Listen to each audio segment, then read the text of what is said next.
함께 교독한 말씀을 가지고 그리스도를 본받아라는 제목으로 주신 은혜 나누도록 하겠습니다. 설교 제목 그리스도를 본받아, 이거는 토마스 아켄피스가 지은 책 제목과 동일합니다. 많은 신앙의 서적 중에 성경 다음으로 가장 많이 읽힌 기독교 최고의 고전이라 할 수 있습니다. 신앙인물 중에 특별히 노예 무역상으로 살다가 하나님의 말씀을 듣고 회심하여 어메이징 그레이스를 작곡한 존 뉴턴, 그 다음에 감리교의 창시자인 존 웨슬레, 이 사람들이 이 그리스도를 본받아 이 책을 통해서 많은 감명을 받았습니다. 그리고 보네포 목사님은 옥중에서도 감옥에서도 이 책을 손에서 결코 놓지 않고 읽었다고 합니다. 또 오늘날에도 많은 사람들에게 사랑을 받고 있는 이 그리스도를 본받아, 이 책은 그리스도인이라면 누구나 한 번쯤 가져볼 만한 그 고민거리를 풀어 나열하면서 그 와중에서도 그리스도를 닮는 삶이 얼마나 행복한가, 그에 대해서 잘 알려주는 그런 책이라고 할 수 있습니다. 이 책에서 진정으로 말씀을 따르고 또 그리스도를 본받는 삶을 받기를 원한다면 그리스도의 생애, 즉 그분이 걸어오신 길을 본받아 행하라, 이렇게 말하고 있습니다. 그러면서 이렇게 기록을 하고 있습니다. 제가 읽어드릴게요. 가급적 그리스도께서 보이셨던 삶을 그대로 따르려고 노력해 보는 삶이야말로 그리스도를 본받는 삶이라 할 수 있습니다. 그러므로 우리가 가장 먼저 해야 할 일은 예수 그리스도의 생애를 깊이 되새겨 보는 것입니다. 이 책을 읽으면서 가장 저에게 감명이 있었던 부분입니다. 우리 모두 그리스도를 본받기를 소원할 것입니다. 그러려면 먼저 예수님께서 어떻게 사셨는가 깊이 돌아볼 필요가 있다는 것입니다.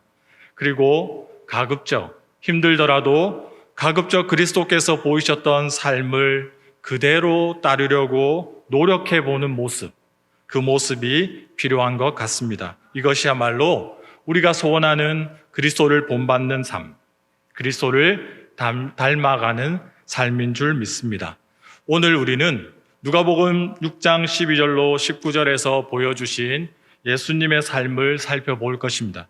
이를 통해 우리도 예수 그리스도께서 보이셨던 이 삶의 모범을 가급적 그대로 따르려고 노력해 보시기를 바랍니다. 이 시간을 통해서 다시금 그리스도를 본받는 삶을 살기로 결단하시고 또 시작해 볼 수 있기를 예수님의 이름으로 축복합니다. 오늘 본문에 보면 예수님께서 친히 보이셨던 삶을 상징하는 동사가 크게 세 가지로 나옵니다. 그 첫 번째가 12절에 나옵니다. 이때 예수께서 기도하시러 산으로 가사 밤이 새도록 하나님께 기도하시고, 예수님께서 보이셨던 첫 번째 삶의 모습은 기도하시러 산으로 가사입니다. 홀로 기도하시러 가시는 예수님의 모습을 볼 수 있습니다. 예수님은 언제나 먼저 기도하셨습니다. 12절에 나오는 이때란 누가복음 5장에서 6장 11절 그 바로 이후 그때를 말합니다. 즉 예수님께서 안식일 날 손 마른 사람을 고쳐주었다는 그 이유 때문에 많은 바리새인들과 서기관들로부터 율법을 범한 자라 낙인 찍히고 심지어 생명의 위협까지 받았던 그때인 것입니다. 그때 예수님께서 보이셨던 모습은 기도하시는 모습이었습니다. 할 일이 많아도 기도하셨고 또 기도하시며 일하셨습니다. 억울한 일을 당할 때도 심지어 자신을 모함하고 위협하는 사람들이 눈앞에 있어도 직접 따지거나 해결하려 하지 않으시고 새도록 그렇게 홀로 산으로 올라가셔서 기도하셨던 겁니다. 그런데 이날따라 예수님은 밤이 새도록 기도하십니다. 억울해서 자신을 모함한 사자들을 혼내달라고 기도한 거 아닙니다. 그보다 더 크고 본질적인 제목이 있었기 때문입니다. 그것은 사람을 세우는 일입니다. 땅끝까지 복음을 전파하기 위해 12 사도를 세우는 이 막중한 일을 앞두고 예수님은 밤이 새도록 기도하고 있는 것입니다.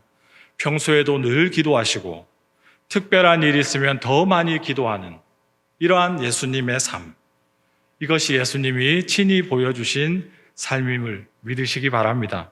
우스갯소리로 평소 새벽기도 안 나오시던 분이 갑자기 새벽기도 나오면 하나님이 덜컥 겁이 난다고 합니다. 갑자기 무슨 큰일이라도 생겼나 해서 말입니다. 평소에 기도에 잘 나오시는 분들이 또 안 나오셔도 하나님은 걱정하십니다. 우리 모두 기도의 자리에 나오셔서 하나님과 깊이 교제하시는 은혜가 있기를 바랍니다. 그러면 예수님께서 왜 크든 작든 그리고 삶에 위협이 있고 어려움이 있고 바쁘고 힘들수록 기도하셨을까요? 주님께서 보여주신 이 기도의 삶이 오늘 우리에게 무엇을 알려주기를 원하시는 것일까요? 요한복음 10장 27절에 보면 그 이유가 나와 있습니다. 다 함께 한번 찾아서 읽어보도록 하겠습니다. 요한복음 10장 27절입니다. 요한복음 10장 27절에 보면 내 양은 내 음성을 들으며 나는 그들을 알며 그들은 나를 따르느니라, 이렇게 말씀하고 있습니다. 원래 우리와 하나님과의 관계를 잘 말해주는 말씀입니다. 저는 이 말씀에서 예수님이 기도하셨던 어떠한 상황과 이유와 상관없이 기도하셨던 이유를 찾아보려고 합니다. 하나님의 형상대로 지음받은 우리는 하나님과 교제하며 살도록 창조되었습니다. 내 양은 내 음성을 들으며, 하나님께 기도할 때 우리는 그분의 음성을 들을 수 있습니다. 여기 나온 듣는다 라는 말의 라틴어가 아우디레라고 합니다. 그런데 좀 더 주의해서 귀를 기울여 들을 때 그 말을 아우디레라고 합니다. 그런데 이 말에서 obedience, 순종이라는 단어가 나오게 됩니다. 바로 하나님께 온전히 귀를 기울여 들을 때 우리는 순종할 수 있게 된다는 말입니다. 그래서 바로 전에 읽었던 요한복음 10장 27절을 다시 보시면 내 양은 내 음성을 들으며 뒤에 그들은 나를 따르느니라, 들으며 따르느니라, 이게 같이 나오는 겁니다. 사랑하는 여러분, 듣기 위해 기도하고 무엇보다도 따르기 위해 기도하는 것입니다. 예수님께서는 어떤 상황에서도 홀로 기도하기를 멈추지 않으셨던 그 이유가 바로 이것 때문입니다. 기도한다는 것은 말씀대로 순종하겠습니다 라는 의미인 것입니다. 한번 드러나 보자 기도하는 거 아닙니다. 내 뜻 이루어 주세요 관철시키기 위해서 기도하는 거 아닙니다. 기도란 우리를 부르신 그분의 음성을 듣고 순종하고 싶어서 하는 것입니다. 이런 삶이 너무나 어렵고 힘든 것 예수님도 잘 아셔서 그분도 더욱 철저히 밤을 새워가며 기도하는 것 아니겠습니까? 그분의 음성을 듣고 그분을 따르기 위해 기도하는 삶. 이것이 바로 예수님께서 친히 보여주신 삶의 모범인 것입니다. 우리도 예수님을 본받아 듣고 순종하기 위해 더욱 기도하시기를 주님의 이름으로 축복합니다. 두 번째로 예수님께서 친히 보여주셨던 삶의 모습은 13절에 나옵니다. 밝음에 그 제자들을 부르사 그들 중에 12를 택하여 사도라 칭하셨으니, 예수님이 보이신 삶을 상징하는 두 번째 동사는 그 제자들을 부르사입니다. 밤이 새도록 하나님께 기도하셨던 그 예수님은 드디어 아침의 해를 맞이합니다. 우리 삶 속에서도 한밤의 어두움은 사라지고 반드시 아침은 온다 믿으시기 바랍니다. 예수님은 기도하시는 그곳으로 제자들을 부르십니다. 그리고 그 중에 12를 택하여 사도라 칭하십니다. 저는 우리 유년부 아이들에게 이 12사도 이름을 이렇게 외우도록 합니다. 주일 오후 졸리실 시간일 텐데 저를 따라서 한번 해보시겠습니다. 12사도 외우는 법입니다. 베안야요. 네, 네. 빌바도마. 야다시유. 네, 12사도 다 외우셨습니다. 베안야요. 베드로, 안드레, 야고보, 요한, 빌바도마, 빌립, 바돌로메, 도마, 마테, 야다시유, 작은 야고보, 다데오, 시몬, 그리고 마지막 가롯, 유다. 이렇게 12사도입니다. 예수님께서 택하신 이 12명은 가롯 유다를 제외하고 모두 갈릴리 그리고 그 근처 사람들입니다. 당시 갈릴리 사람들은 가장 가난하고 또 못 배운, 배움이 부족한 사람들이었습니다. 우리가 생각할 때는 예수님께서 좀 똑똑하고 가진 것 많은 사람들을 12명으로 특별히 부르셔서 당신의 일을 맡기셨으면 훨씬 효과적일 텐데 싶지만 예수님은 그렇게 하지 않으셨습니다. 그 이유 누가복음 8장 4절로 8절에 나오는 씨 뿌리는 비유에서 찾을 수 있습니다. 똑같은 말씀의 씨가 뿌려지더라도 길가나 바위나 가시떨기에서는 그 말씀이 열매를 맺지 못합니다. 다만 마음밭이 옥토, 좋은 땅에 떨어진 씨, 그 씨만이 100배의 결실을 맺는 거죠.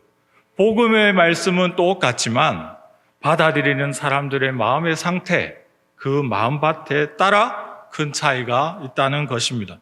즉 예수님이 갈릴리 사람들 위주로 12를 뽑은 이유도 바로 그들의 마음밭 때문인 것 같습니다. 똑똑한 예루살렘 사람들을 세웠다면 자기 주장대로 자기 경험대로 고집했을 겁니다. 그러나 예수님이 세운 이 12은 예수님이 말씀하시면 그저 스펀지가 물을 빨아들이듯이 다 그대로 수용하는 겁니다. 마음밭의 차이를 잘 보여주는 대표적인 두 사람이 있습니다. 첫 번째 한 사람은 세례 요한의 아버지 사가랴입니다. 나머지 한 사람은 예수님의 어머니 마리아입니다. 가브리엘 천사가 세례 요한의 아버지 사가랴에게 아들이 태어날 것이라 말합니다. 그 이야기를 들었을 때 그 아버지 사가랴의 반응이 누가복음 1장 18절에 나오는데요. 사가랴가 천사에게 이르되 내가 이것을 어떻게 알리요? 내가 늙고 아내도 나이가 많으니이다. 자기 생각과 주장이 분명합니다. 그래서 천사의 말을 믿지 않습니다. 이런 반응을 보이자 급기야 가브리엘 천사는 이 사가랴를 벙어리가 되게 하고 나중에 뒤늦게 순종할 수 있도록 그렇게 만들어갑니다. 20절에 보면 보라 이 일이 되는 날까지 내가 말 못하는 자가 되어 능히 말을 못하리니 이는 내가 내 말을 믿지 아니함이거니와. 이렇게 기록하고 있습니다. 벙어리가 된 이유가 내 말을 믿지 아니하였기 때문이라고 분명히 말하고 있는 겁니다. 자기 생각과 주장이 강하다 보면 말씀을 믿지 않고 듣지 않는 겁니다.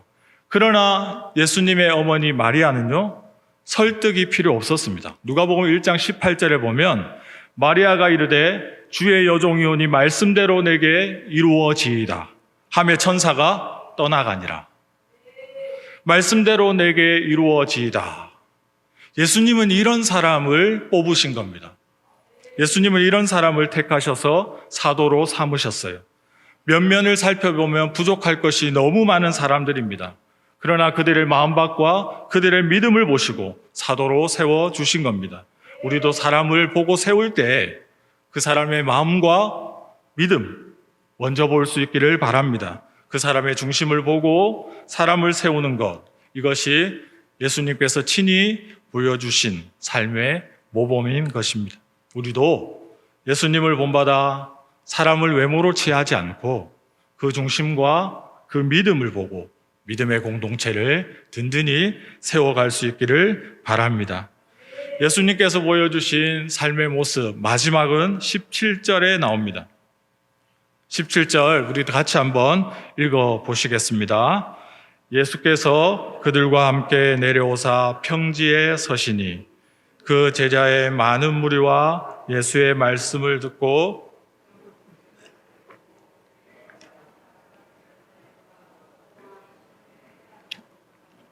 많은 백성도 있더라. 아멘. 예수님께서 보이신 삶을 상징하는 농사, 그들과 함께 내려오사 평지에 서시니입니다. 예수님께서 그들과 함께 내려오사 평지에 서셨습니다. 이 구절을 묵상할 때마다 빌립보서 2장의 말씀이 생각납니다. 근본 하나님의 본체시나 하나님과 동등될 것을 취할 것으로 여기지 아니하시고 이 낮고 낮은 땅에 사람의 모습을 입고 오신 그 예수님, 하늘 영광 다 버리시고 죽기까지 순종하시며 낮아지신 그 예수님, 그 예수님의 한없는 사랑이 여기 이 구절 내려오사 평지에 서시니 이 구절 안에 다 녹아있는 것 같습니다. 사랑하는 여러분, 주님은 낮고 낮은 이 땅으로 내려오셨는데 오늘날 우리는 자꾸 올라가려고만 하는 것 같습니다.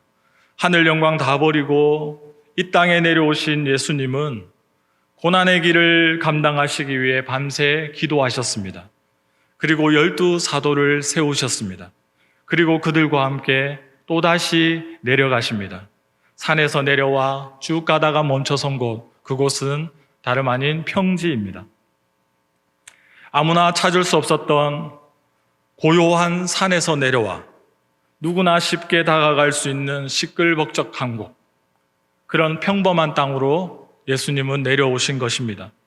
17절로 19절까지 보면 평지에 내려오신 예수님이 향해서 수많은 무리들이 찾아왔다 기록하고 있습니다. 그런데 그들의 공통점이 하나 있습니다.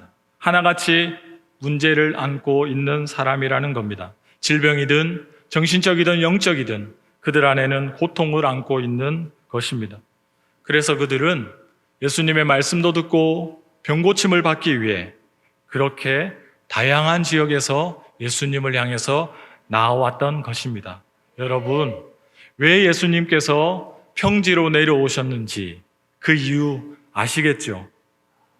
건강한 사람이든 장애가 있는 사람이든 말씀을 들으러 온 사람이든 아니 다른 목적을 가지고 온 사람이라도 다 누구나 올 수 있는 곳, 제한이나 차별이 없는 곳, 걸림이 전혀 없어서 영적으로 연약한 사람에게도 공평한 곳, 그곳이 바로 평지인 겁니다. 우리 교회도 이처럼 평지가 되어야 할 줄 믿습니다. 세상의 잣대와 세속적인 평가의 높은 산은 과감히 낮추고 상처와 아픔의 깊은 골짜기는 우리 서로 함께 메워서 누구나 찾아와서 하나님의 말씀을 듣고 영육간의 삶의 문제를 고침받는 평지가 되어야 하는 것입니다. 아무리 예수님이 함께 계셔도 그곳이 높은 산이요 깊은 골짜기라면 어찌 연약한 사람들이 찾아올 수 있겠습니까?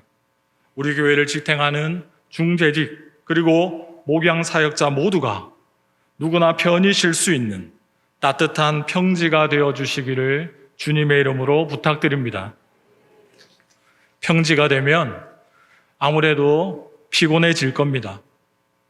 여러분들의 삶에, 여러분의 마음밭에 다양한 사람들의 발자국이 생길 겁니다. 어쩌면 상처를 받을 수도 있습니다. 하지만 그곳에 예수님이 계십니다. 그곳에서 예수님이 역사하십니다. 질병도 낫게 하시고 18절 말씀처럼 더러운 귀신에게 사로잡혀 있는 고난받는 자도 고쳐 주실 겁니다. 고치고 낫게 하는 그 능력은 오직 예수님께만 나오기 때문입니다. 그러므로 우리는 예수님을 만나려고 힘써야 합니다. 또 평지인 우리를 통해서 나온 사람들도 예수님을 만나도록 인도해야 합니다. 내가 전도하고 내 사랑원이라 해도 그 사람은 내 사람이 아닙니다. 나도 그들도 우리 모두는 예수님의 사람입니다. 예수님의 제자인 겁니다. 19절입니다. 온 무리가 예수를 만지려고 힘쓰니 이는 능력이 예수께로부터 나와서 모든 사람을 낫게 함이러라. 아멘. 온무리 모든 사람은 예수님이 필요합니다. 코로나로 힘든 이와 같은 때에 우리는 더욱 예수를 만지려고 힘써야 합니다. 능력은 오직 예수님께로부터 나옵니다. 힘써 예수님을 만나기 위해 애쓰는 저와 여러분이 되시기를 주님의 이름으로 축복합니다. 이제 결론의 말씀을 드립니다. 오늘 우리는 예수님께서 친히 보여주신 삶 세 가지로 살펴보았습니다. 예수님은 하나님의 아들이시지만 더욱 하나님의 음성을 듣고 순종하기 위해 기도하셨습니다. 예수님은 외모로 사람을 취하지 않으시고 그 중심에 마음을 보시고 믿음을 보시고 사도로 세우셨습니다. 그리고 예수님은 12사도와 함께 누구나 찾아올 수 있고 만날 수 있는 평지로 내려가셨습니다. 이런 예수님의 삶을 본받아 우리도 기도하는 목적을 분명히 해야겠습니다. 공동체의 지체를 보는 시선이 달라져야겠습니다. 마지막으로 누구나 예수님께 나아갈 수 있도록 겸손히 내려가서 섬겨야겠습니다. 그래서 나를 통해 많은 사람들이 예수님께 나아갈 수 있도록 오직 예수님 만나려고 힘쓸 수 있도록 그렇게 우리의 삶 예수님 보여주신 그대로 살아갈 수 있도록 노력하시기를 바랍니다. 그래야 할 때 우리는 예수님을 닮아가게 될 줄 믿습니다. 모쪼록 그리스도를 본받아 삶 속에서 더욱 예수 향기 휘날리시는 저와 여러분이 되시기를 예수님의 이름으로 축원합니다.